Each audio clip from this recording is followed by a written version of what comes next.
Awesome. parameters or the hyperparameters of the tree, because that is already.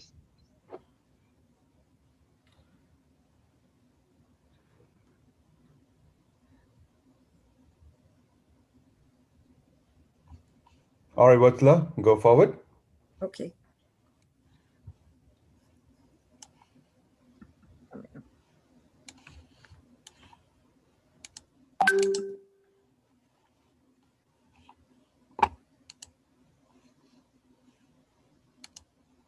My name is Michael Cabela. I'm the interim CIO and Senior Director of Enterprise Data and Analytics for Best Friends Animal Society. I met Asha years ago. We met at a data and analytics conference. I believe we were in Las Vegas, and she was doing a data strategy workshop. And we started talking there. Really, where it really evolved into an advisory role is when we started launching our data science program. At Best Friends, it was first of its kind. We started kicking off the advanced analytics program. We knew what we could do, but Asha told us, it doesn't really start with us. We don't start with the data. Michael Cabela. I'm the interim CIO and Senior Director of Enterprise Data and Analytics. We spent really the first year of the Society. I met Asha years ago. We met at a data and analytics conference, I believe. Sorry.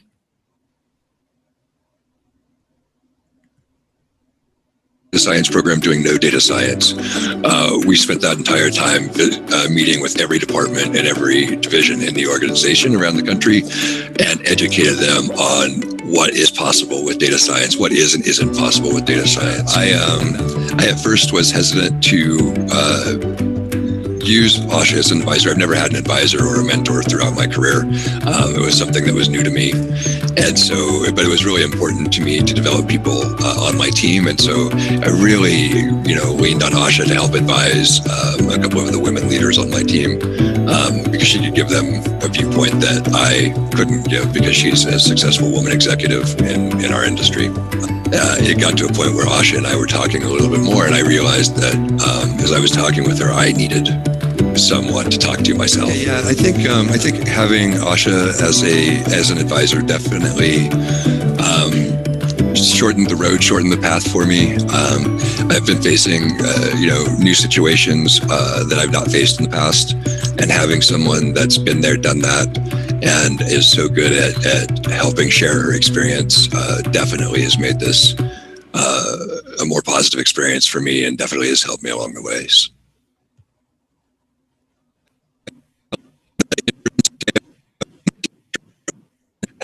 For Best Friends Animal Society. I met Asha years ago.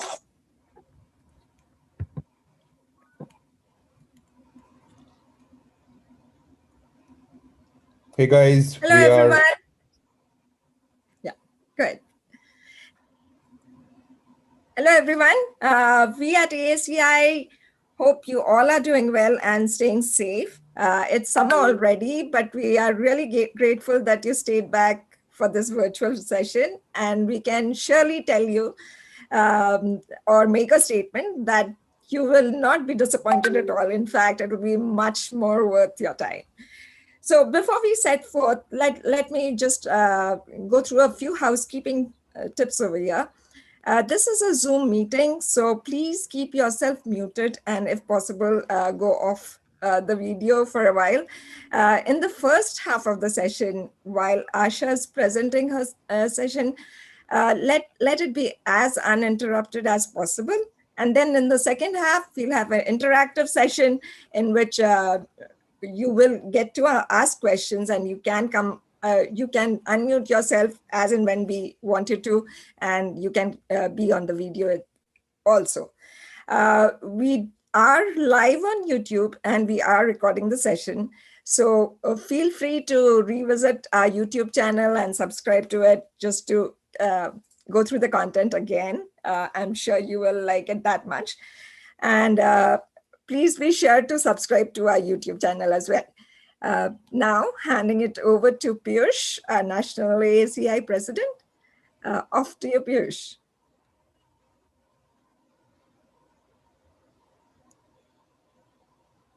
Great. Piyush. Hello, everyone. Glad to be here. Glad to see so many folks joining us from across the members chapters.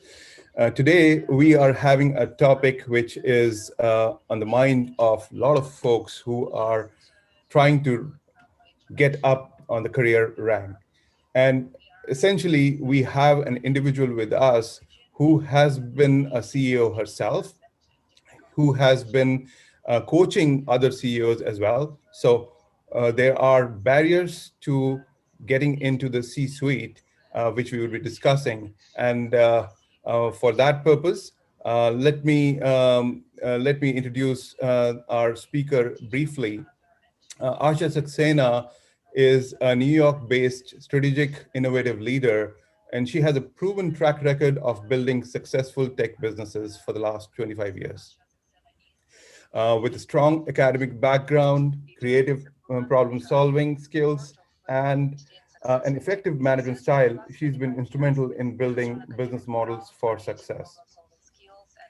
Now, her coaching not only helps the CEOs, but in turn, the CEOs go and perform and get their teams to perform better as well as a board advisor. And she's also a professor adjunct at Columbia University, where she teaches graduate classes on management consulting, entrepreneurship, and data analytics. And she is published columnist, and she is a very prolific content creator. She has a lot of things going on for her, and she initially, when I got to meet her, I was very impressed because of her background in big data analytics, but she's done things a lot more than that as well. And her company was named the Global Growth Company in 2007 at the World Economic Forum. So with that introduction, I would like to invite Asha onto the stage. Asha, take it away. Thank you so much, Piyush, and thank you for having me. I'm going to share my screen just to want to make sure that you guys can see my screen.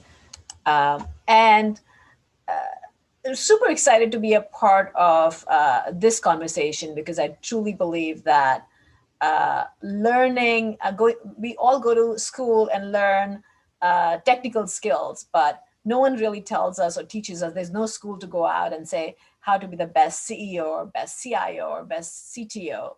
So our journey from being an engineer to a manager to a leader is really something which we learn on the job. And so I feel like the best way to learn is really hearing from people who've been there and done that. And what I will do today is really share my experiences with all of you. I know it's a Saturday morning, and I always say that leaders are always lifelong learners. Piyush and I were talking about if I had to pick a quote, what would be the quote? And I would say that leaders are always lifelong learners. So even if it's a weekend, you are here because you want to learn about how to grow and continue growing. I think we go to school in our developing years, and then we may go back to masters or do some PhD, but really there's no official way of learning until we get ready ourselves on the job to make sure we commit to spending hours and making sure we are continuously learning. So with that, I'm going to start. And the topic for today is lessons to engineers who are focused on entering C-suite. Does that mean that you have to be ready to be a CEO or CIO today? Probably not. But really, the goal is for me to start this conversation with you to say, are you a true leader? And are you thinking about the company? How are you thinking about the big picture? I want to start with an engineer. What is an engineer? And who is an engineer? I wrote a Wikipedia definition here, but truly an engineer, I see, I built a large data management consulting firm. So a little bit about my background. I did build 3 technology companies. My first one was a consulting from data management consulting firm. My second company was an e-commerce, and my most recent company was a healthcare software company.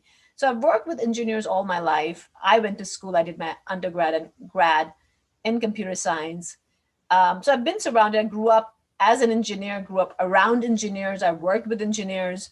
So what I see in my personal experience is that as an engineer, I was personally always excited about working with technology. I see the developers and engineers I work with are very, very excited about technology and creation. They are the people who are saying, let's think about invention, let's think about the design, let's analyze, let's build and test. So they're really all about hands-on experience. They love touch and feel, and they are super passionate about creating. Um, I picked up this cartoon, where the manager is saying, I'll go and see what they want. You start programming in the meantime. So I come from computer science background, so a lot of my examples would be around programming, but you can translate that to an engineer. Engineering fields, or the engineer himself or herself is very passionate about building. So they see a problem, they jump right onto it, and they get excited about building. um, their mindset is really all about technology, the tools, the coding or designing or systems or applications or architecture. So they're really good at the tools they've learned. Where they struggle is a big picture, the business understanding, really understanding about financial intelligence. What does my P&L look like? How does the budget reflect? What is my customer acquisition or go to market strategy for my business? So really truly understanding business is something which they feel, oh, the business can do it or the users can do it. I'm here to really build the technology. So the connection between technology and business is always an issue. So no matter which organization you go, you always see that the technical mindset and the business mindset is always clashing. uh, there was another really cool um, cartoon I was looking at, which actually showed the two groups where the business looks at the technology people as aliens, and the technology people look at business people as um, very elementary in technology, very um, they're rookies in the field of technology, so they don't give them that respect because they don't understand technology. So there's always a constant conflict you would see between technology and business, and that stays forever, right? Because when you are in your field of just engineering and you're not really in the leadership role, you see yourself in your own silo, instead of looking at the big picture. But let's look at a C-level executive, a CEO. What's the CEO's responsibility? If you're a chief in an organization, your responsibility is much bigger. You're thinking about the company. You're thinking about how can I maximize shareholder value? What is my market share looks like? You're thinking about the growth. You're thinking about invention. You're thinking about competitive edge. You're thinking about what my IP is. What is my secret sauce? So you're really thinking about the big picture. How do I create a monopoly, or how do I create a bigger market share?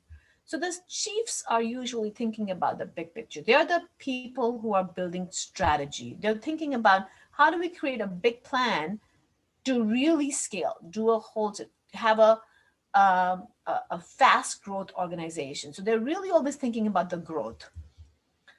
So what is their priorities? The CEO's priorities are focusing on the business because they're visionary. They're thinking big. They're thinking about the future. Where will we be in 3 years, 5 years, and how the business is going to grow? How is the business going to make money? How much money would we need to really make sure that growth is there? Should we acquire other businesses? Should we really get into different territories? So really thinking about how and what are the creative ways of building a business. And that's what the chiefs are thinking about. So as an engineer, how do you create that shift, right? So you really want to create that shift because you got the knowledge. You're smart. You've gone to school. You've really learned your tools and technology. And of course, the business doesn't get what you can do. So you definitely have some advantages. But if you want to have a C-level title, it could be a chief technology officer, chief information officer, chief X, and that's why I said chief any officer, chief CXO officer. What are the skills you need to be a chief? what you really need. And in larger organization, you could have multiple presidents in different business groups. But what do really chief or a leader of an organization needs to have? And how do you create that shift? So I start with number one. And the biggest thing is that learning about the big picture.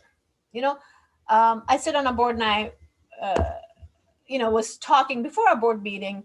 I went to the CEO and I said, let me talk to the head of technology and see if they have all the right analytics for us to review during our board meeting. We want to make sure that we have all the data. And as I'm sitting through with him before our board meeting, and I'm looking at the analytics, and I'm saying I'm really concerned about the spend of money in marketing because there were different products.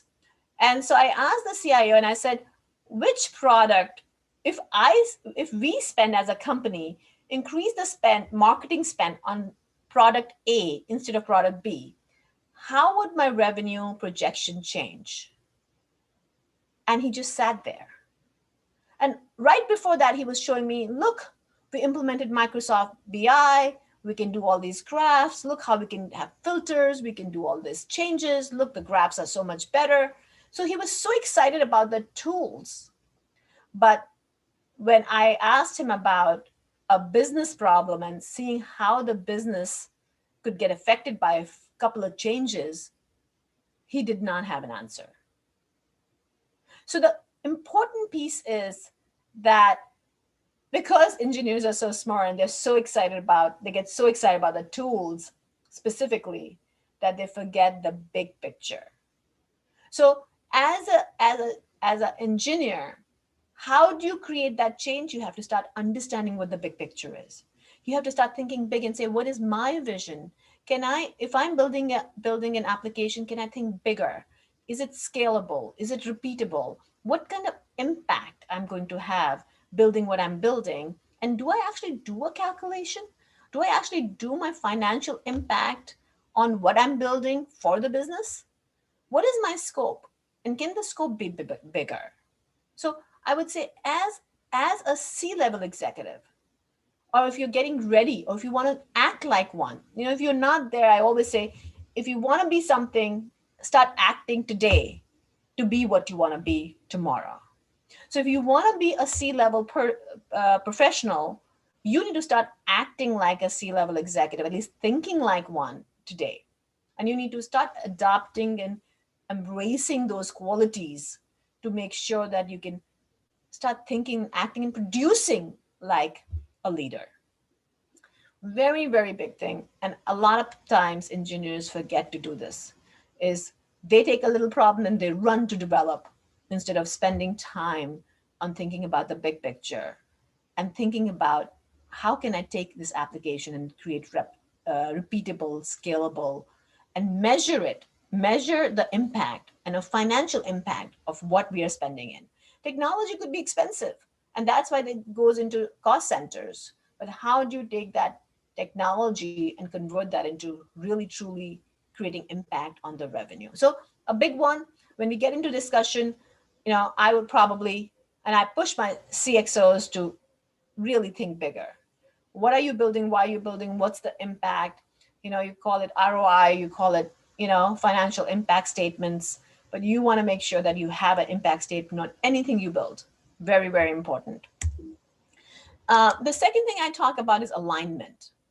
It's very important as an engineer that you learn to build your allies. You need to really think about how can I get the alignment with business? How can I make sure what we are doing within IT, our IT strategy, our data strategy, our technology strategy, how do I understand that our goals are completely aligned with the corporate goals? You may think that they are aligned, but can you really truly measure? Again, I'm going to keep coming back to measuring. You need to be able to measure your success and your alignment with your goals and objectives of the organization. Much easier to go out and say, we're building a biggest application. We're building the biggest data warehouse. We're building a biggest, machinery. But are you creating a truly an impact on the business outcomes? Are you aligned with the goals and objective? If there was a certain amount of growth in a certain sector, is your product going to help the organization deliver that? And do you have the right priorities? Are your teams just worried about uh, taking care of the backlog? Are you truly going after the high priority items?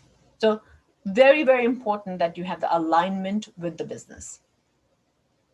I know the questions and answers are going to be at the end, but I would love to hear about your challenges around alignment, because I would say that 90% of the people I talk to, this is the biggest problem, is that the alignment issues are always there in different companies.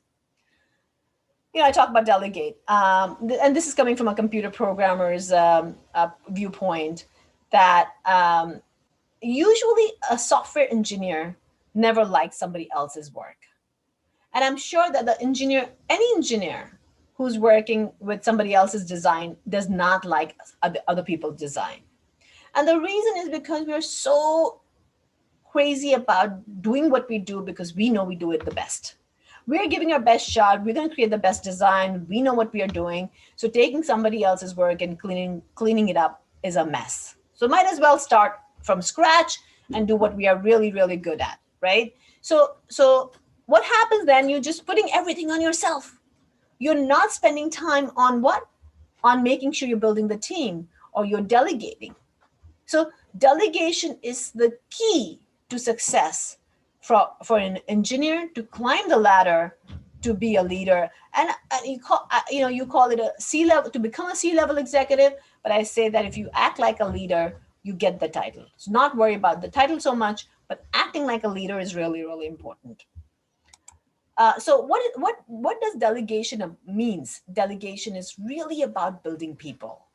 As an engineer, you can become a manager, you can get the role, but from manager to becoming a leader is about people.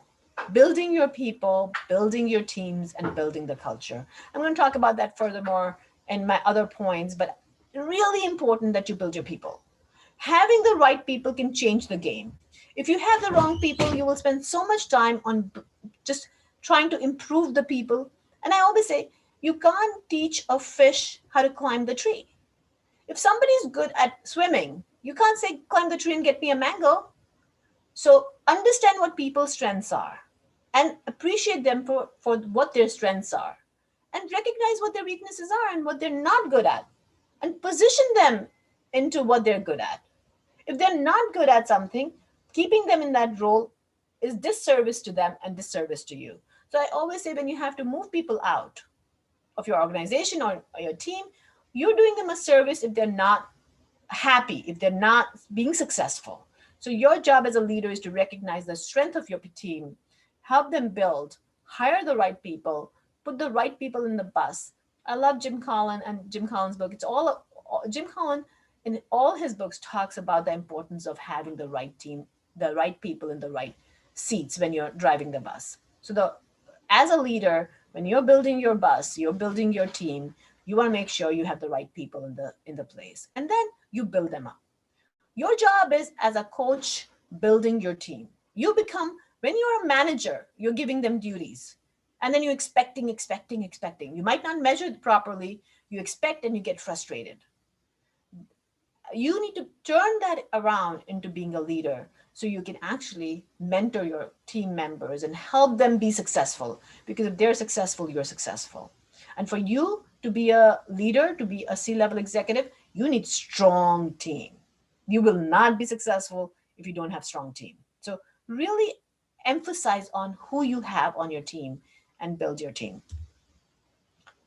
Number 4, focus on customers. Customers could be internal customers or external customers. It could be finance, it could be your customer, it could be your field sales, be your customers, or it could be your external customers. Understand who your customers are. As an engineer, we forget. We say, oh, we don't have to worry about the customers. We're just designing. We need to focus on technology. We don't care who the customers are. Marketing and sales is doing that. But as a good engineer who really, truly cares about being a leader, a chief in the organization, always focuses on your internal and external customers. Understand who your customers are for your organization, for your division, for your department. Understand what your customers' needs are. If your customers are happy, so what is a business, right? The business is when a consumer buys something in exchange for the value they get. So there's a transaction. Why would anybody pay something if they're not happy? So when you're building a technology, would it truly serve your customer? Would there be a transaction? Would your business do well? So really focus on your internal and external customer and spend time on learning your business. Spend time on learning your customers and understand how you can make sure you can make your customers' life easier. So, and it's business is never on the other side. It's always on yours. You're the same team. So you can't focus on vertical.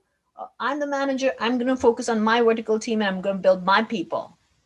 Your horizontal team, the matrix organization, or even if you're not, if your peers and their team is your team, it's one company. So you want to make sure that there's not me versus them. It's always focused on how can we as a group be successful. So really, really focusing on the customer, internal and external. And again, we can spend a lot of time talking about that and take some real good real-time experience examples to discuss that. Next, know your numbers. Know about finance. What does your ratios look like? What does your budget to actual is? What is the impact of your? And sometimes you'll say, "Oh, it's a technology. We don't know what the impact would be." Invest time when you're writing your scope of your work. Figure out how it's going to make your business users' life easier. How would it make your customer life easier? Spend some time understanding the numbers. Know how the numbers create the impact.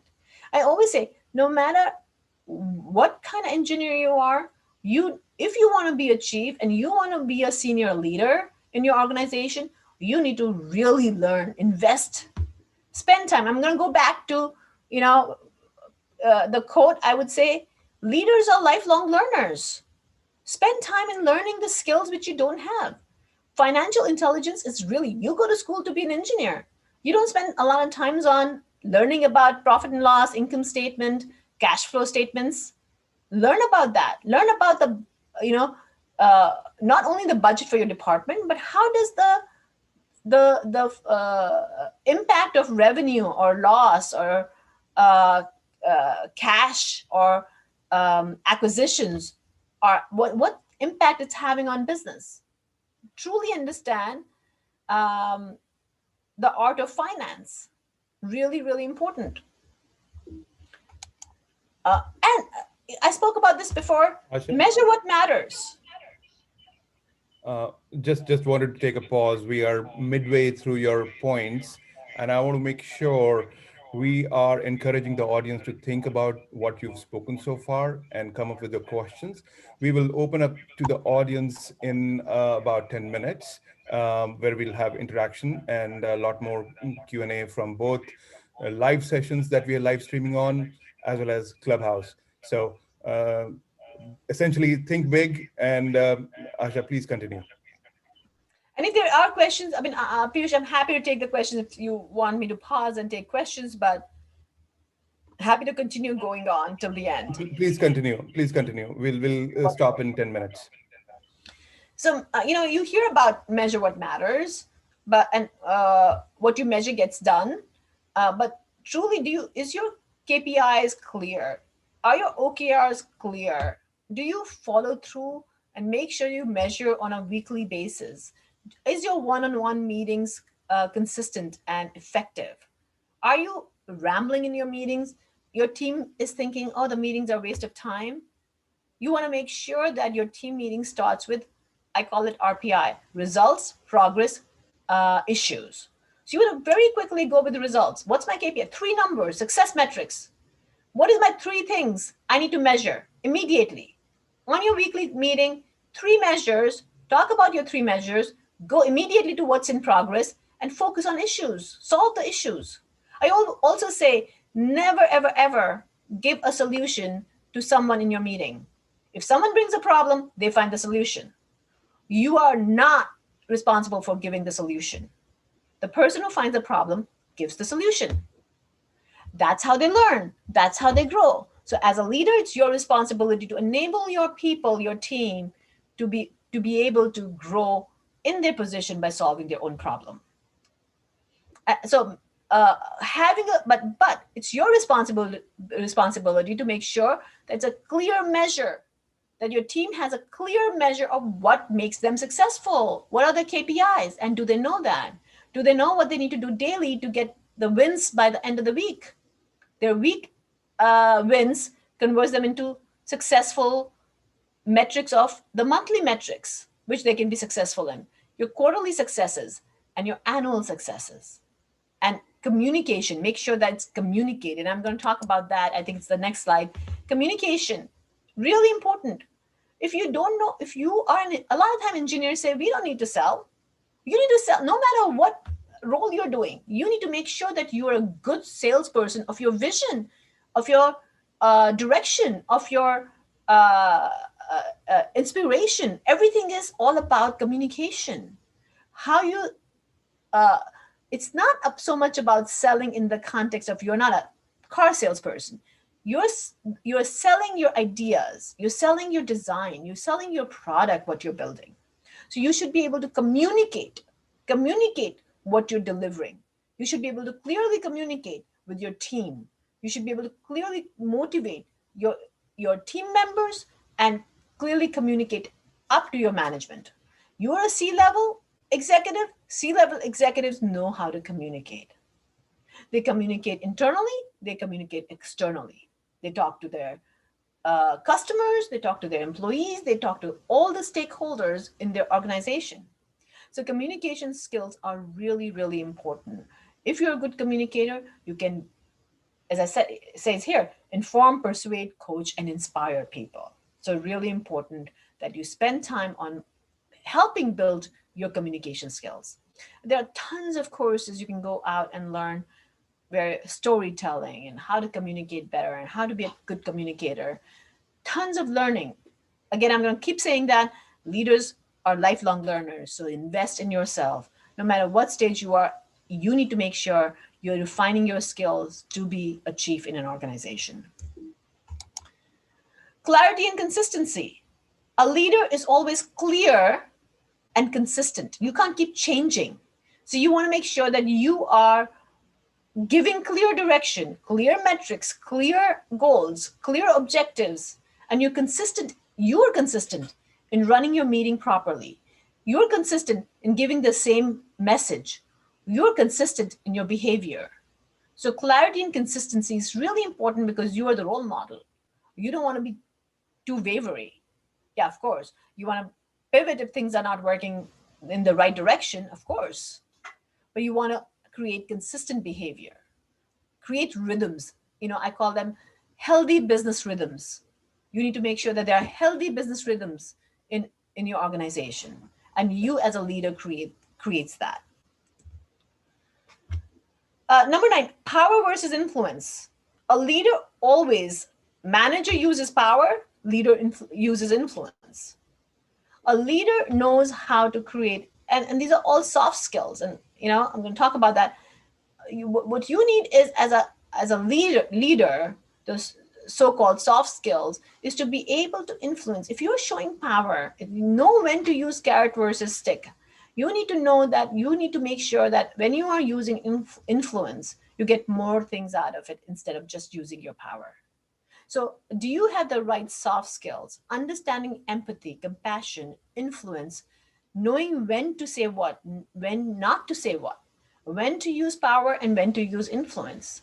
Having a clear understanding that a leader builds people, and are you spending time in learning about how to build your team? And lastly, culture. Culture is the main thing. If you have people in your team who are negative, who are complaining, who don't help, it's going to spoil the whole organization. So how do you build a good, strong culture? Comes from the very top. Can you help build the right culture? Make sure that you have the right people who maintain the right culture, and you give honest feedback, create the discipline, measure what matters, communicate clearly, and be consistent and create the positivity. You know what your core values are, build your core values. Make sure you stick with your core values. Make sure you repeat core values. In my meetings, I would have um, icebreaker where we'll nominate each other for core values so people remember their core values. And so there are tricks which you can use to make sure that you're building the culture at every step.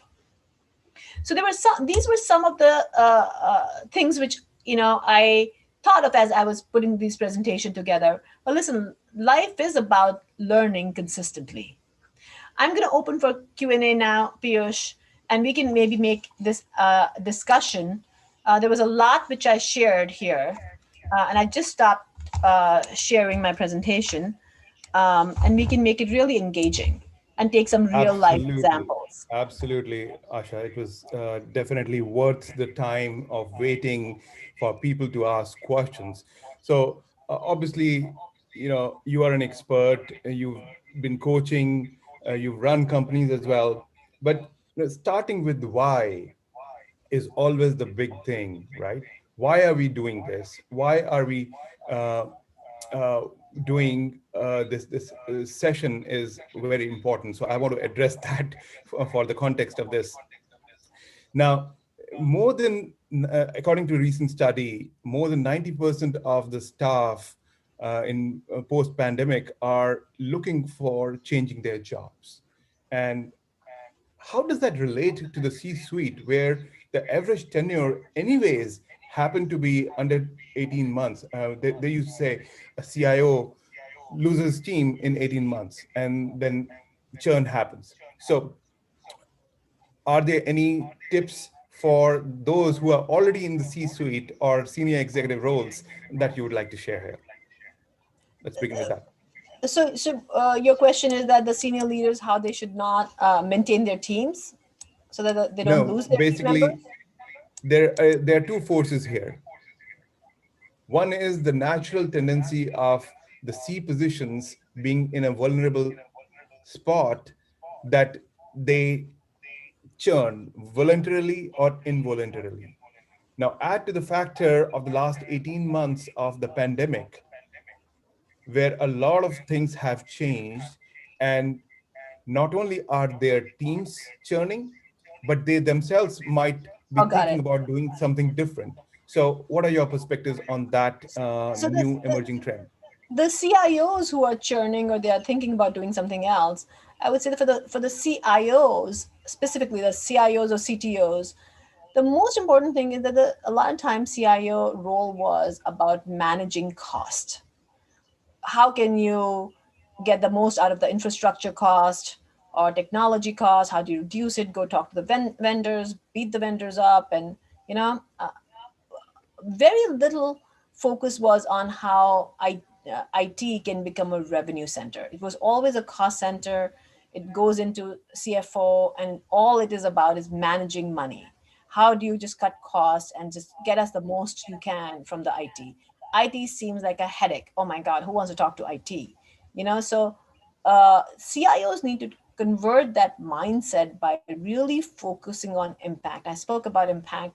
Very little time is spent on doing the calculation of how the technology is building revenue for the organization. Not only recently now, when we have technology based organization, if you have companies like Uber or Amazon, they are technology based organization and their technology produces revenue. But traditional organization, which is manufacturing or CPG or pharmaceutical, they don't see IT as the mainstream revenue generating engine for them. How can our CIOs become business leaders? How can our CIOs and CTOs start focusing on how in manufacturing, truly, you can bring technology to increase revenue? So the focus on revenue growth instead of just cutting costs is really important.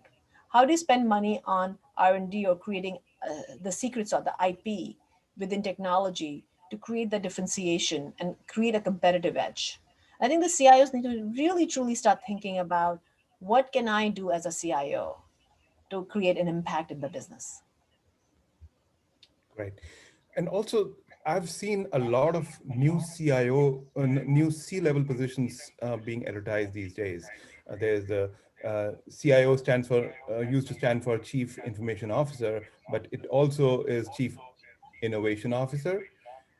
There are CDO positions, Chief Data Officer positions. There are Chief Digital Officer positions, and CISOs, security officers, so on and so forth. And so where are we going with this plethora of C-level positions? Your perspective, please, Asha. So it depends on the organization and what they value. So if an organization values data, they'll have a chief in the data area. If they value digital, so you'll see a lot of retail organizations have chief digital officer because they care about having digital presence. If they care about security, they'll have a chief security officer. So a lot of times the C positions will dictate if you're a publicly traded company, will dictate your stock price by showing what kind of management team do you have. And that shows to the shareholder, if I've invested in Johnson & Johnson and they invest in chief data officer, I know now that they are going to be investing in data. So I know that they are going to be hopefully bringing out products which would be data-based products. So if organizations have a C-level, C-suite position, it gives a clear indication of where the company is going. And based upon the company's projections, C-level positions are defined. Great, thank you. I want to invite a couple of CEOs who are in the room today to ask their questions as well. I see Raju and then Mamta as well in the room. So Raju, you want to go ahead with your question first? And then Aina, you Absolutely. can reset the room on Clubhouse, please. Yeah, absolutely. First of all, um, Asha, thank you very much for the quick rundown. It's a very quick summarized 10 points to keep in mind, and it was really insightful as you were going through that. I posted that in the chat, by the way, the whole listing. So really appreciate what you have mentioned. What I also, so my question is, like there is a lot in this list, and of course, all of those things have to be kept in mind as the leader in the team. But what would you suggest as a top few things a leader has to think about for the first 30 days? So once a leader comes to for first 30 days, everybody's watching. It's a period where you are doubting yourself. So many things happening. What any suggestions for the first 30-day period? If it's a new job and you're in a new job, it's not just about 30, you should have a plan for 30, 60, and 90 days. So you really want to make sure that you have a solid plan going in. 30 days is always about listening. I always say that based upon how much depth you have in the organization, first 30 days about listening. You really need to invest in figuring out how you're going to listen to the stakeholders, to your team, and come up with some kind of a plan. Phase one would be 30, 60, 90, depends upon how large the organization is, how new you are. But the phase one, the first phase would be listening. Second phase is designing and strategizing. And the third phase is execution. In design and planning is also about not just about design and plan of the strategy, product, but also people and organizational chart. You want to make sure that your organization is structured properly to win. So it's like, I love when you think about you going to the war, what do you do first? You want to make sure that you understand, listen, observe, you create a plan, and then you execute.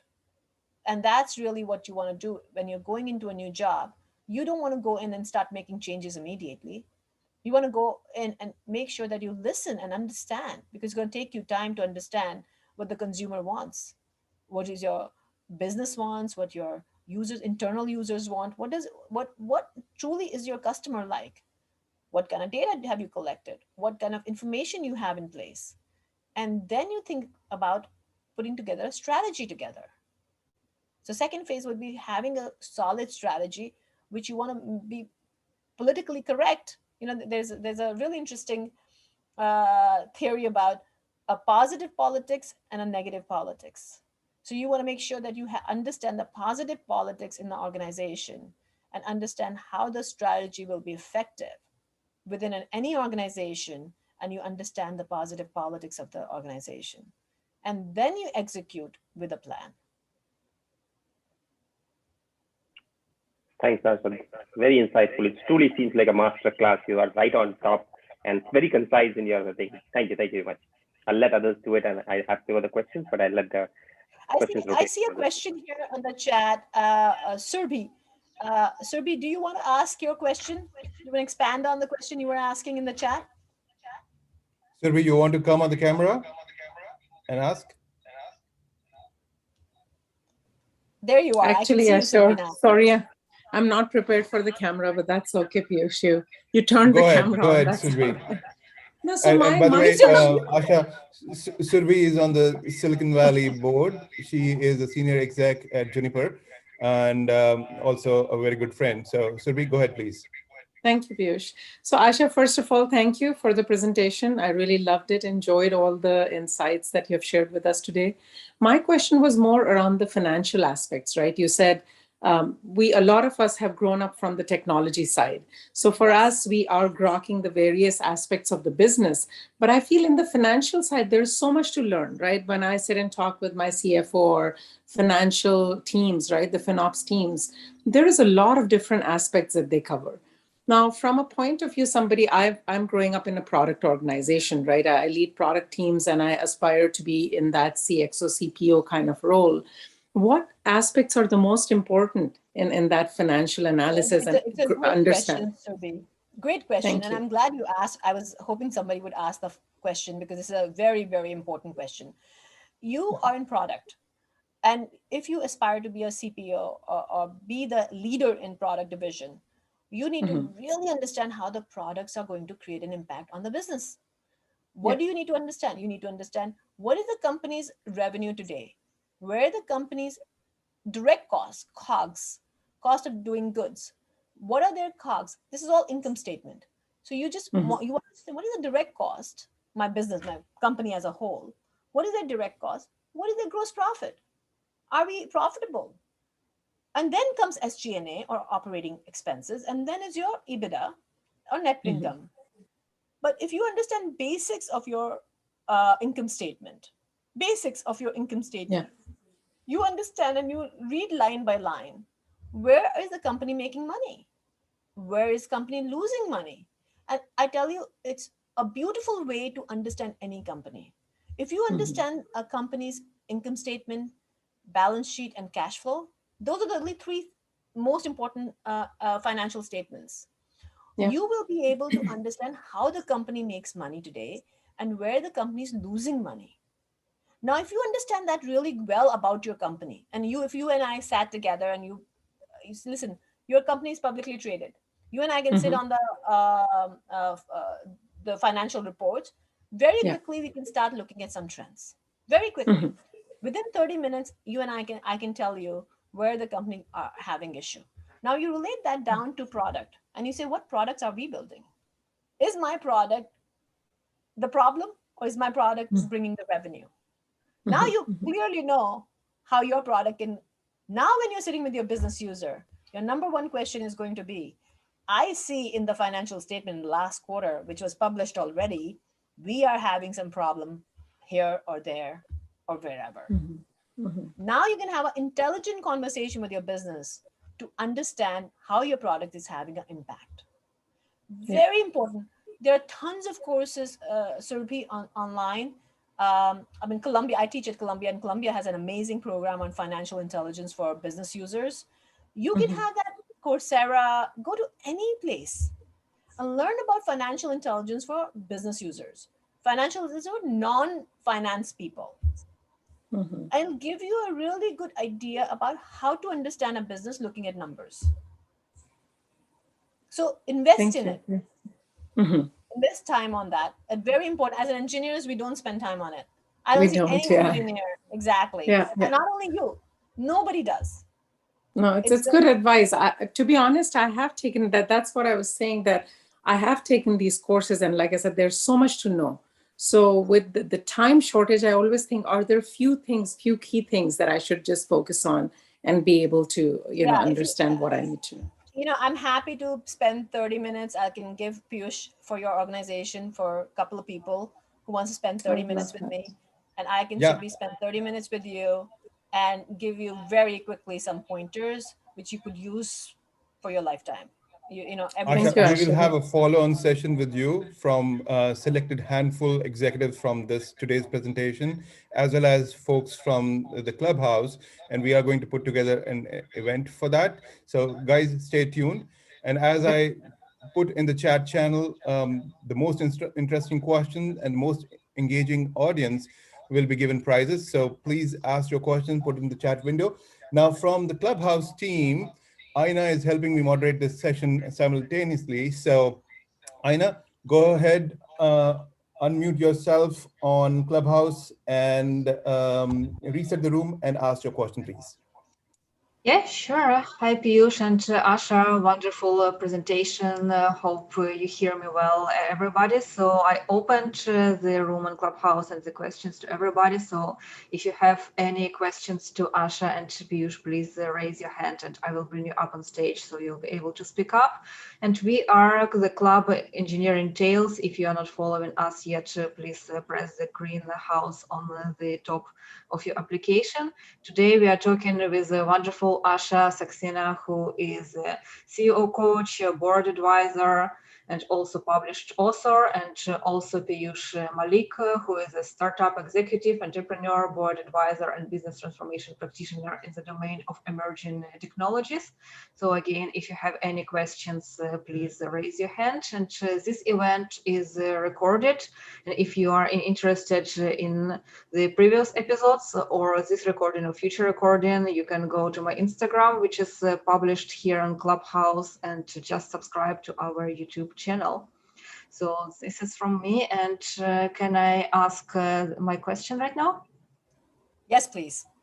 Wonderful. So Asha, you mentioned that as a leader, we need to encourage our employees not come just with problem, but with a solution. And I remember my experience as a young engineer, right after graduation. So I had like 1 or 2 years of experience, and unfortunately, I had enough experience to see the problems, but not enough to find the solutions. And a couple of times I come to my leader with a problem, and he told like, oh, why did you bring me the problem? Why did you bring me a new headache? Find a solution. And I really like tried my best to find the solution, but I couldn't. And then I had like a moral dilemma. So I can't come without the solution, but this is a problem which will cost us money in future. So I felt like, so guilty by not being able to find the solution, and also not being able to come with a question, because like in the organization I started being called like problem person who always brings problems to the meeting but not a solution. So what to do in this case? Just like to remain silent until I get enough experience, or keep like pushing, being like a problem person in the organization? So the answer is there's a really great video clip. It's called Good. I forget the name of the. Oh, Jocko. Jocko wrote a book, and there's a video on it called Good, and it talks about if you have a problem, the manager usually say good, because usually when you have a problem, it's a blessing. When problem comes, it forces you to find answers. If there is no problem, you're stagnating. If things are good, it's a problem. When things are steady, that means you're not going to grow. It's steady. Things should not be steady. Things should not be easy. Things should be challenging. And there should be problems. The question is, if you have a problem, you need to find the solution. You're not finding the solution, that means you're not challenging yourself enough. So uh, um, I would recommend, if you're a manager and I come to you with a problem, you don't give me an answer. You ask me questions. You can say to me, what would be the solution, Asha? I don't know. Asha, think hard. This is a problem. How would you find a solution? I love, again, I'm from computer science, so I'll give you a programming example. I was talking to a AI programmer recently, and I said, how would you solve this problem? And she said, I loved it. She said, I'll figure it out. And I said, how would you figure out if there's a problem? She said, there's always a Google. I'll hunt for answers. I won't get one answer, I'll get another answer. I'll try another thing. And I was like, that is such a great attitude. So if you can't find a solution, you're not trying hard enough to find the solution. You need to hunt and try. You might fail the first time, or you might fail the second time, but the person who brings the problem is responsible for finding the solution. You know why? Because if somebody hands you the solution, you will not grow. And a good leader will never give you the solution because he or she wants you to grow. And so if you're saying, I'm not finding the answer, it means you didn't try hard enough. You just have to keep hunting for a solution. Someone else might have had the same problem. So knock on somebody else's door. Find someone who's gone through that before. But a leader will never give you an answer. You never, ever, whoever brings the problem has to bring the solution. That's the best way you mentor and build people. Teaching them to fish You rather can't than fish giving for them them. food. Perfect, perfect. I know there are some questions on Clubhouse. I will come to those from Monisha is waiting patiently, but there's Mamta here who is waiting to ask her question as well. Yeah, I would So love to hear from Mamta because I think Mamta's question is such a great question. I've been waiting to answer that question. Oh, right, Mamta, sure. Go please ahead, Asha. come on camera and ask your question now. Yeah, okay, let's see. I am wearing my apron proudly as a leader. So Now we have anyway, now we have to come to your kitchen. yeah. So yeah. So the question is, yes, leaders are lifelong learners, but some people have to follow. But the leaders, are they born leaders or can they be made? Can they be groomed? You heard the question. Go for it. So the first thing is that yes, everybody is different, Mamta, and everybody is born different. And somebody are strong at communication, somebody is strong at strategy, somebody is strong at technology. So everybody is born with different skills. So I would say definitely yes. Some people might have advantage because they have the leadership skills or they are compassionate, so they can become better leaders, or they have, more strategy. They become better leaders, but if you have the desire to learn, you can learn to be a good leader. So I would say that yes, there are people who are born and it comes naturally to them, and it comes easily to them, but you still have to learn to be a leader. A leader invests in the people. A manager is after the people to get the highest performance without mentoring and coaching. A leader truly invests. Investing means being patient, making sure that you are helping your team be successful. So I would say that it's about your interest level. If you truly want to be a good leader, you will invest in learning and will become a lifelong learner and say, you know what, I'm struggling. My team is not performing. What do I do? They go out and hunt and learn the skills to become a better leader. Awesome. Can I ask a second question also quickly? Yes. That was about scaling. So what I'm observing is when you're a leader and you're just starting something brand new, so 0 to 1 requires a different kind of leadership. But Yes. now you have to scale and grow and have just organic growth has to happen, or planned growth. How do you see leadership principles changing then? So the person who grows the company from 0 to 1 and the person who grows with the company from 1 to 100 is definitely different skills. When you're early on in your career at building a company, you are doing it all.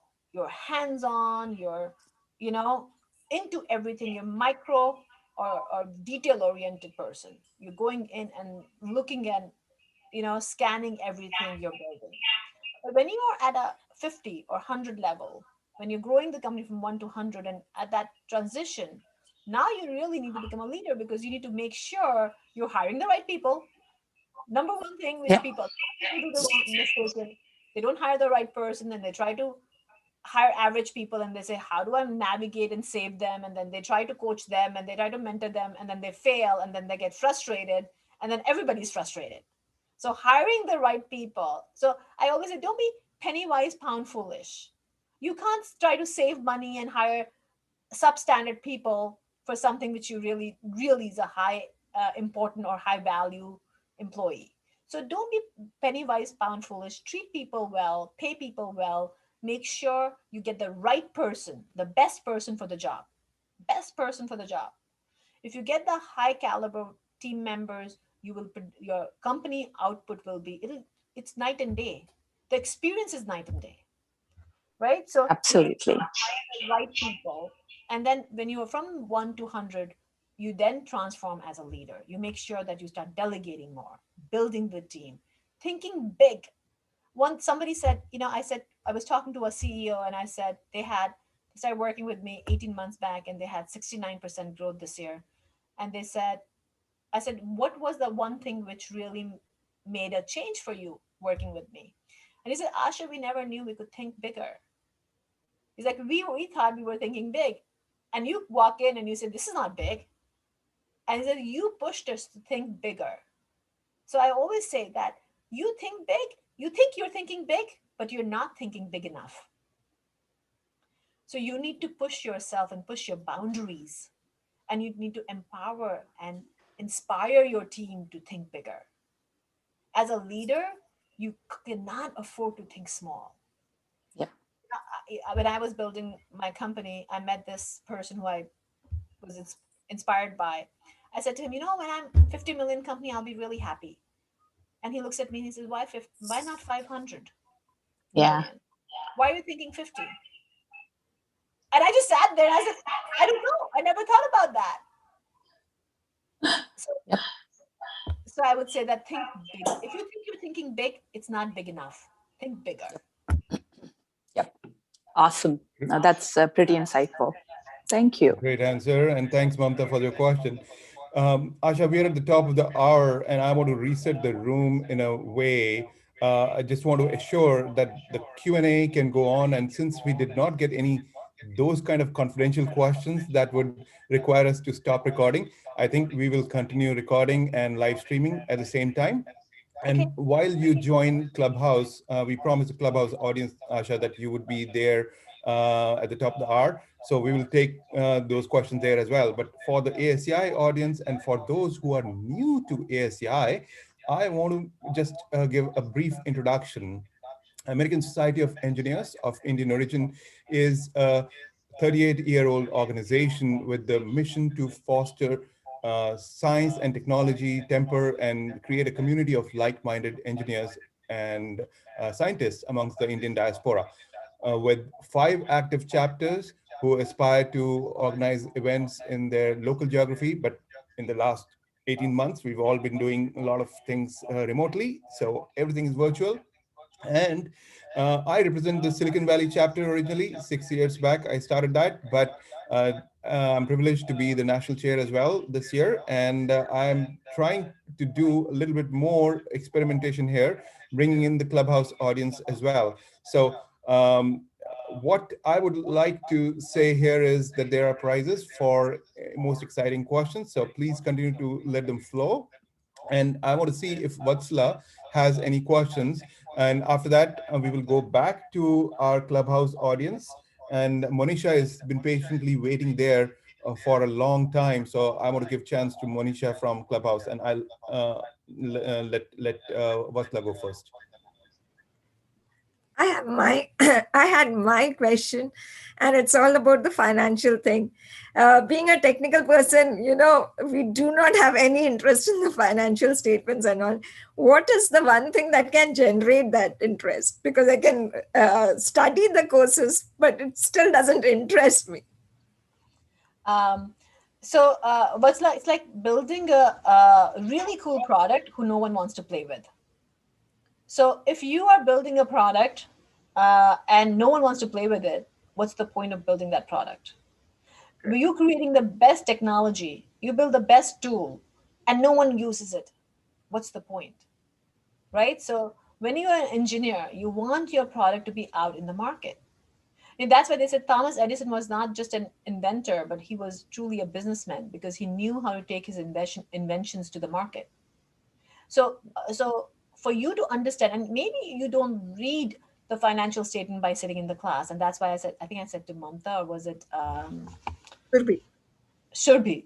So I mentioned to Surbi, and I said, you can sit with me and I can make you understand how it impacts you directly, because you really need to understand how the money matters to you and your products. So when you're looking at an income statement and you go line by line and you try to understand, okay, where are they making the money? How are they making, my companies making the money? And what products are really bringing the most revenue and growth for the organization? Then you try connecting the dots. Money is just a metrics for you to understand how your product is doing. What you're building matters.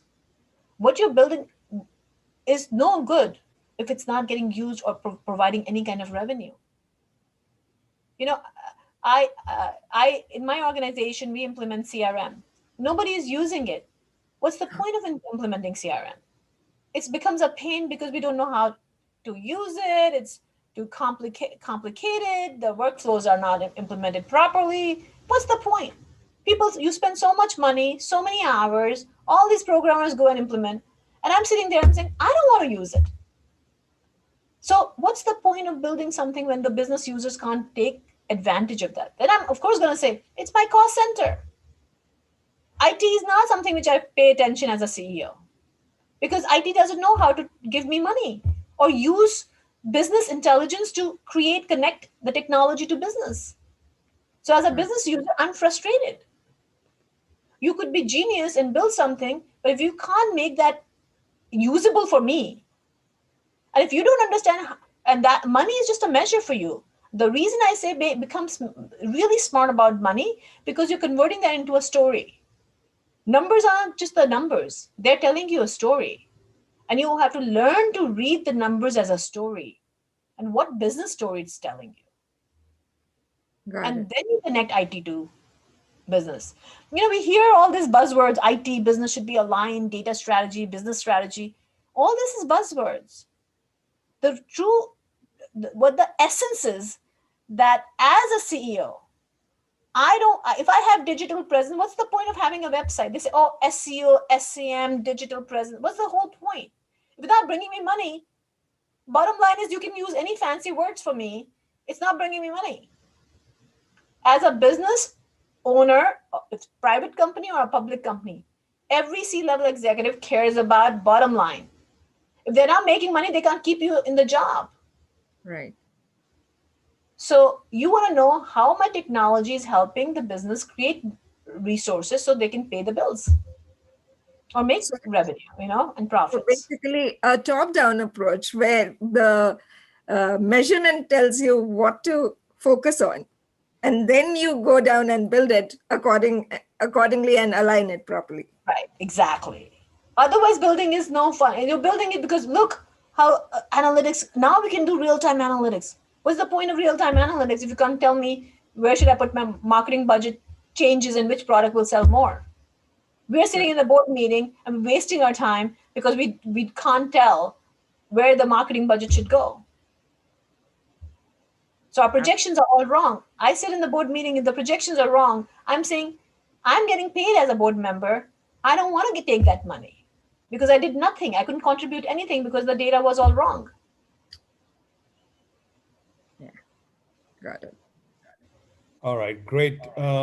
Let's reset the room a little bit, Aina, on Clubhouse. And since Monisha is not an ASCI member, she's on Clubhouse listening in, but I would like to entertain her question as well. So Monisha, unmute yourself and ask your question. Hello, thank you so much. I think that was Piyush talking, and Asha, really been fascinating. I know Piyush, you've said I've patiently waited. I don't think there was any need for that because the conversation was highly engaging. I work in the financial services space, and my question is a bit of a personal development question in terms of, where I am at. I feel like, I'm ready for that next move where I know I have some of the skills required for the next level. But curious, Asha, like when you see a group of skilled people, how do you see some of those who actually differentiate themselves from the crowd? How do you kind of see them? Yeah. I know you called out some of those 10 points, right? So it sounds like maybe differentiating on some of those aspects, but curious to see like what are some of the qualities that you've seen that kind of gets your interest from a group of like skilled people? I am so glad you asked that question, because you know what? I interview people and I see most 99% of the people in the interview talk about themselves. I have done this. I can do this. I can build a gadget. But have you ever cared about when you are, as you said, Manisha, you're trying to personally develop, and if you are looking for new opportunities, how much time have you really invested in learning about the business and what do they want? And how can you create an impact for them? It's not just about you, it's about the business and the organization you're joining. How much do you understand and how much do you care? The best people who stand out if they do their homework. They understand the business, they understand the numbers, they understand how you can bring value. It's about value. You know, Piyush, a lot of people will ask me, how especially in a women conference, they'll say, oh, confidence, like a lot of time it's perceived that the women leaders underplay themselves. And I landed up saying that I feel very confident. And they asked me the question, why do you feel? Like, what was it? I said, because I know when I walk in a room, I'm going to provide value. I'm not going to walk in a room where I'm not going to add value. So the question is, Manisha, to your point, how you stand out when you know that you're not going to walk in a room unless you provide value to the person you're talking to. It's not about the money, it's not about the position. Anywhere you go, in every relationship, in every business relationship or personal relationship, what is your contribution? It's not about, I know C++, I know Java, I can build cloud applications, I know AWS. It's not about what you know. It's about how much you care about the business and the organization and how much homework you've done and how smart are you to figure out in that one meeting, you brought something to the person where you created an aha moment for them.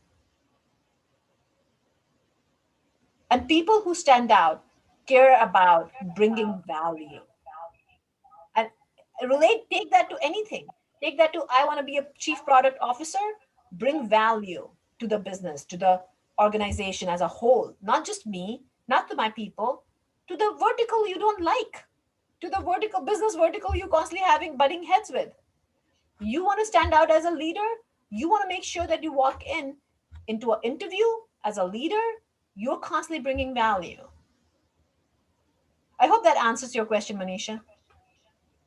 That was fantastic. Yes. I mean, I've heard of the concept of value exchange. I think part of my growth opportunity is also how I reinforce that value exchange, right? Like, what is Exactly. value that seems to be resonating with the party that I'm interacting with? So Exactly. So not thinking so much about who I am and proving myself, you will prove yourself. Your content shows, your content speaks. Great. Thank you, Monisha, for the question. And Asha, thank you for patiently taking a lot of questions. I would want Aina to see if she wants to reset the Clubhouse room while I look through the questions from the Zoom. Aina, go ahead, please, on Clubhouse. Yeah, sure. Thank you, Asha, for the answering the questions, and Piyush for moderating Zoom. So for people on Clubhouse, sorry, Piyush, could you mute yourself on Zoom because I'm hearing myself?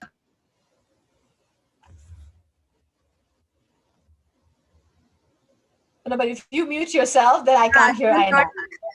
Yeah, so Aina, if I mute, then Asha can't hear. And Asha, you might want to hop onto Clubhouse right after this. Okay. Okay. I apologize. I forgot to unmute myself on Zoom. So guys, thank you very much for being with us for the last hour. We are Engineering Tales Club. If you are not following us yet, please press the green button on the top of your application. And we are talking with Asha Saxena and Piyush Malik today. So Asha is a CEO and coach, also board advisor and published author. And Piyush is the organizing of this room, the creator of Engineering Tales and startup executive, entrepreneur, board advisor, business transformation practitioner in the domain of engineering technologies. So give the moderators a follow on the Clubhouse as well. And now we are on the Q&A session. So guys, if you have any questions, please raise your hand and we will bring you up on stage. And we will have Shank on stage. Can we go with Shank, please? Thank you everyone for this opportunity. I've been just listening to this conversation for the last 10 minutes or so. That's quite exciting. Sorry, can you all hear me properly? Yes. Oh, right, thank you. So I work for a large IT organization that is recently, and for the last 2 years, going through tremendous top-level management change. It is, right from board members up to CEO, I would say. While this change is going on, there were a number of discussions at our level. We were deliberating either officially or unofficially outside the rooms to check two things. One is the CEO role going to be a valid, efficient, and required role in the modern world? As you see, the roles are getting diluted or segregated into like CMO and probably like a CDO these days. And I'm not sure whether there's a role called Chief Enlightenment Officer anyway. This is my first question: is there a need for a role like CEO in an organization? That's my first question. And then second thing is, when you want to get into that kind of career ladder, is there a chance for somebody who's just purely technocrat but working in a service organization who would only know the numbers and sales graphs? These are my two questions. I'll go on mute now. So your first question was, is there a need for CEO in the future for organization? And what was your second question? Second question is, if it's still valid, somebody who's purely technocrat, but a top-notch person known to everybody in an organization would be able to get into that kind of role with a service organization really understand the value of a technocrat, rather they greet or being coordinated with a salesperson or somebody who brings the numbers and get the sales graph up. Yeah, got it. So the question one, do we need a CEO in the future for the organization? I think we always need a leader. What you want to call it doesn't matter, but you need a leader on the organization who will be the spokesperson, who creates the vision, who leads, who's rallying the team. So you would need a leader in my mind. Without a leader, you cannot create a following. You cannot create a team. So you always would need a leader. What you can call it, who cares about the name, right? But you need a leader. Is that a CEO? Is that a president? Is that might have a new name? Who knows? To me, I think name is less important. The title is less important, but the role is critical. So you will need a leader always. Can a technocrat, a technologist be a leader in an organization, in a service organization? If the technologist is not financially savvy, business savvy, customer savvy, communication savvy, does not understand the culture, does not matter if it's technologist or not a technologist. The person who does not have those skills will not be the leader. You need to understand the numbers. You need to understand the business. You need to understand your customers.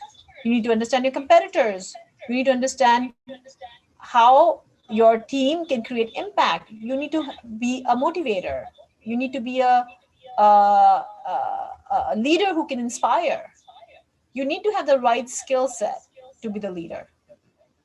Now, the question, your question was, can the technologists be the leader? If they had all those skills, of course. I think you have advantage if you come from the technology and you're an engineer and have all those skills. In my opinion, I'm biased, but I think a technologist and engineer will be a better leader because they understand the core, the essence of the product for the tools. And if they put their mind to it and they say, you know what, We're going to learn numbers, we're going to learn business, we're going to learn customers, we're going to learn competitive analysis, we're going to understand market, we're going to understand acquisition, strategy.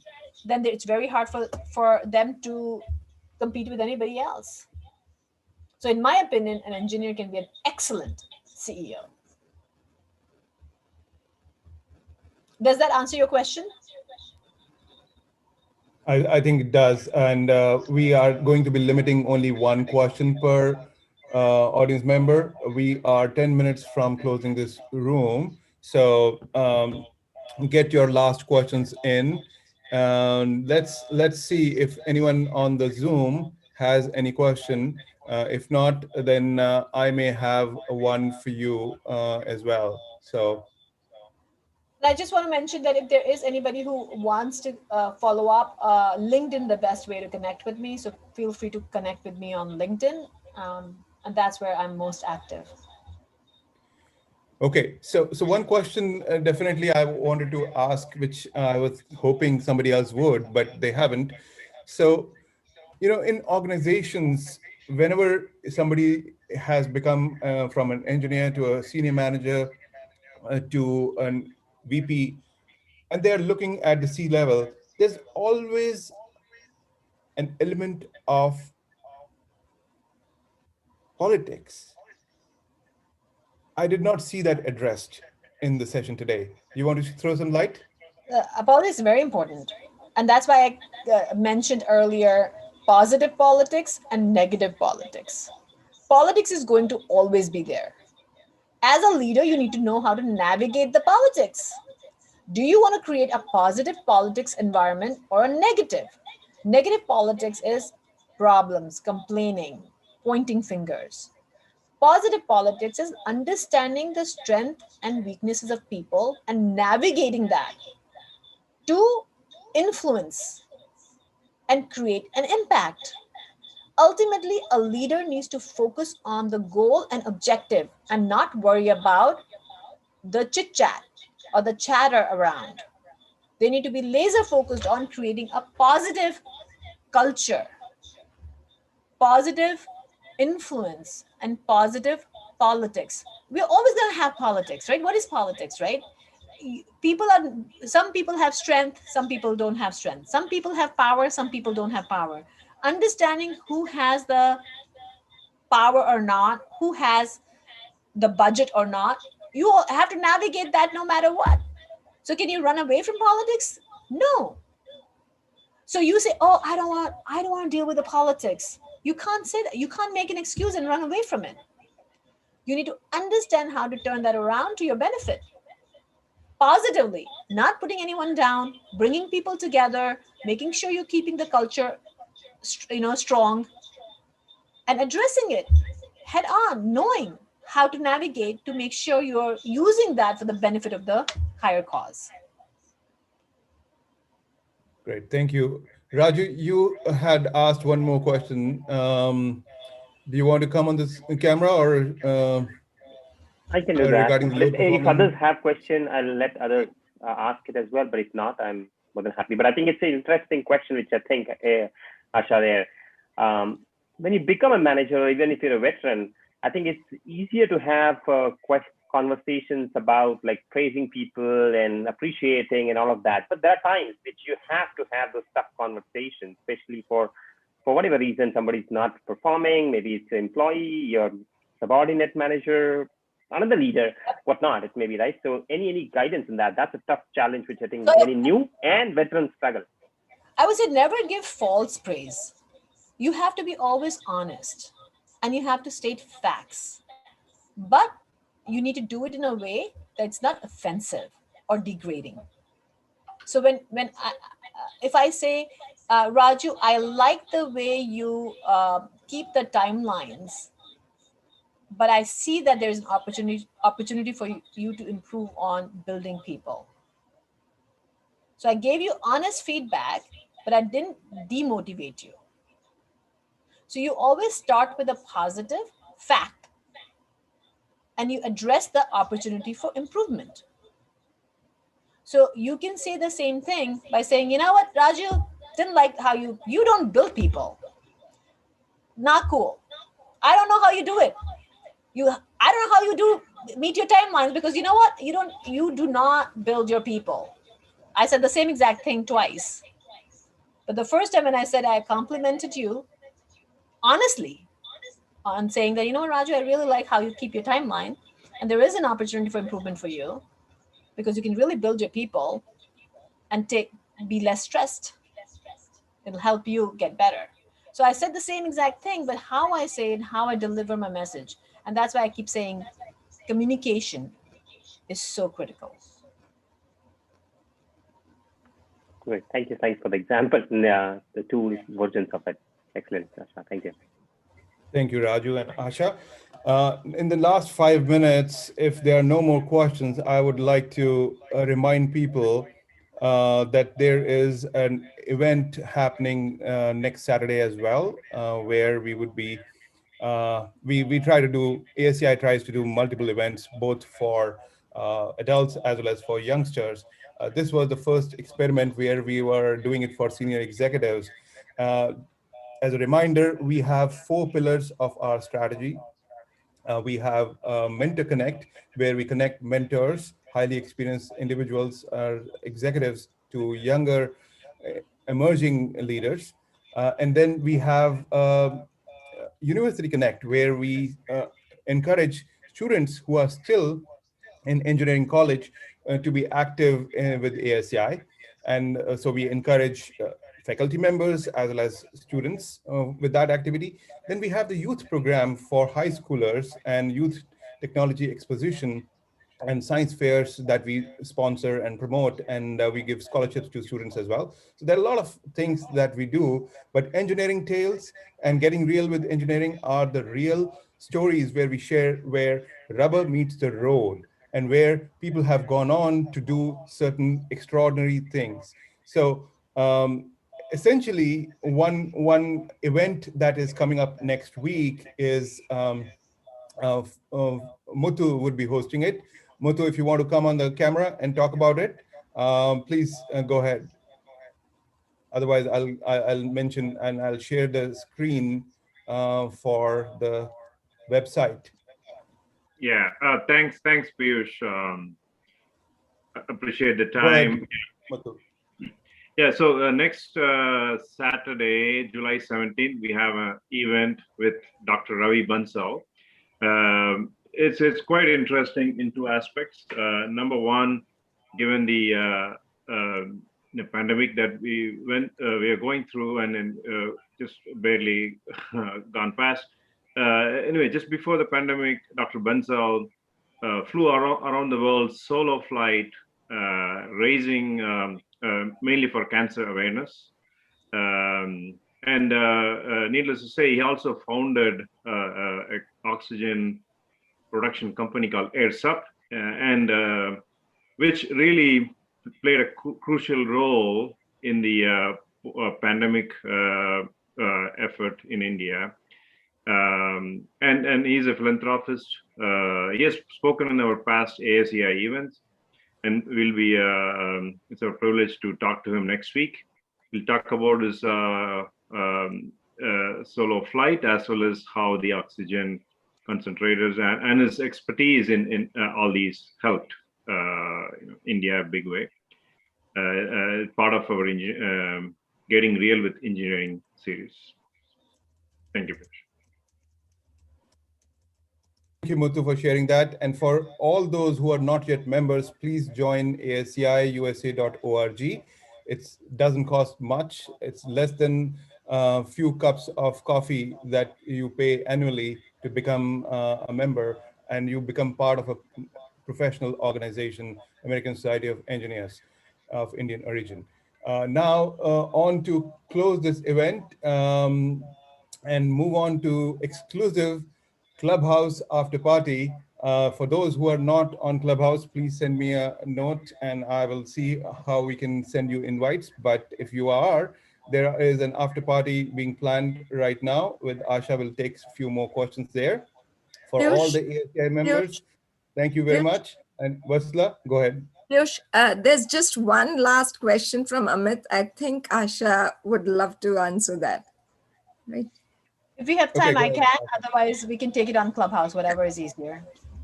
Yeah, go ahead, answer it. One last one. I just wanted to end by 11:30 on this platform and stop the recording. So, I Asha, you think can take 1 minute to quickly do that. Yeah, Amit, do you want to quickly mention before I answer the question for everybody's benefit?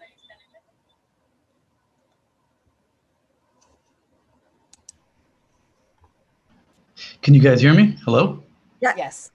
Oh, awesome. Yeah. I just wanted to kind of restate the question. I've moved up pretty well, but I've kind of been plateaued at the senior director position, and it's just tough for me to figure out how to break into the VP ranks at a large Fortune 500. Yeah. So there are two things, Amit, you have to keep in mind, especially in Fortune 500 companies when you're working for a big corporation. The politics, which we spoke about, always plays a part. And how the politics plays a part, Amit, is that are you aligned with your manager? Are you aligned with your senior management? Not only just your manager. Do you know your manager's manager? Do you understand what their goal and objectives are, and what do they like? What do they not like? Have you understood really what their strategies are, and are you aligned with that? And have you really made an effort to make sure that not only your manager's manager has noticed you, and have you done things to make sure he looks good constantly? I was one of the persons I mentor. What she started doing was, she said there was a whole shift. There was a manager who was okay with her, but in the meeting she started crediting the manager in front of everybody, and she understood that the manager cared about getting the recognition. It was a small subtle thing. So do you understand what your manager and your management is looking for? It could be subtle things like just recognition, could be about ego, it could be about financial results, it could be about something else, product placement. So really understanding your senior leadership is really critical. And then being visible and creating a brand within your organization. So have you really invested in building a brand for yourself within the organization? And we can dig deeper, Amit, if you wanted. Again, I mentioned to Piyush, we can dig deeper onto that to really get the root cause for your specific situation. But high level, I would say that there are two things you have to focus on. One is making sure your top management, top leadership, you understand their behavior, on what behavior they give recognition. And the second thing I would say is that making sure that you're investing in your own branding to make sure senior leadership sees you. And then there's a That's lot of really other deeper yeah, things. and would love to connect with you offline. Thank you much for that. Amit, can you send me a note? And we are going to be organizing a very small group intensive coaching for some of the ASI members. We'll invite you to that, Amit, if you can send an email to me, and we'll take it from there. Feel Yep, free to will do. connect Thank on you much. LinkedIn or Twitter. I'm easily accessible. Thank you very much. And to close this session today, I just want to reiterate what we learned here. We learned from Asha about keeping the big picture vision in mind, and always starting with why has been my principle as well.